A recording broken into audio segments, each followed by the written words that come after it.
25 hydroxy vitamin D is not an active hormone, it doesn't work. और इस test में हम 25 हाइड्रोक्सी विटामिन डी मेजर करते हैं। 125 मेजर करने की टेक्निक ही नहीं है वर्ल्ड के पास। The half life of 125 is 2 to 3 minutes. मेरी बात आप समझ रहे हो? तो हम मेजर कर रहे हैं इनएक्टिव फॉर्म, स्टोरेज फॉर्म। तो ये test stores of vitamin D बताता है।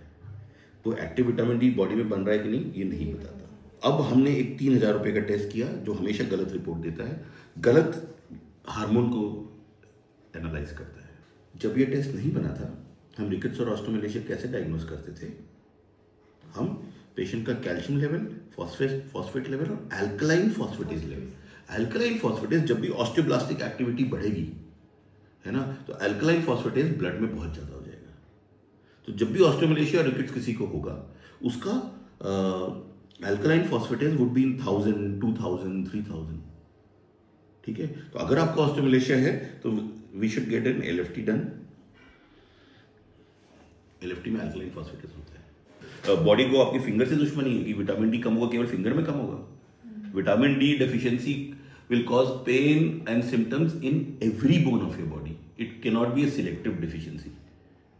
कभी बुखार सुना है, एक हाथ में हो रहा है, एक हाथ में नहीं हो रहा। उसी तरह विटामिन डी डेफिशिएंसी पूरी बॉडी में होगी। स्पाइन में सबसे ज़्यादा असर करेगी, जहाँ जहाँ बड़ी बड़ी बोन है वहाँ पे और ज़्यादा असर होगा। पेल्विस में लूजर जोन दिखेंगे, बहुत सारे सिम्टम्स दिखेंगे उसमें। समझे मेरी बात? It is not vitamin D deficiency, to me it's just cold.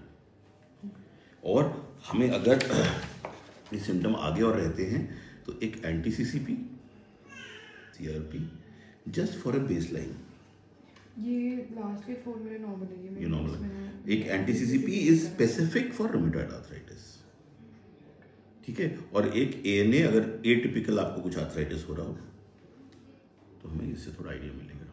But मेरे हिसाब से कुछ भी आप, we are not dealing with any disease, neither osteomalacia. Osteomalacia तो दूर दूर तक नहीं है।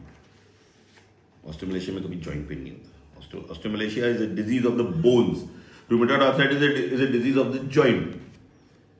ठीक है, दोनों एकदम अपोजिट वो हैं। रूमेटॉइड वाले को केवल यहाँ पेन होता है, शोल्डर में पेन होता है, नेक में पेन होता है। ऑस्टियोमैलेशिया वाले को बोन पेन होते हैं।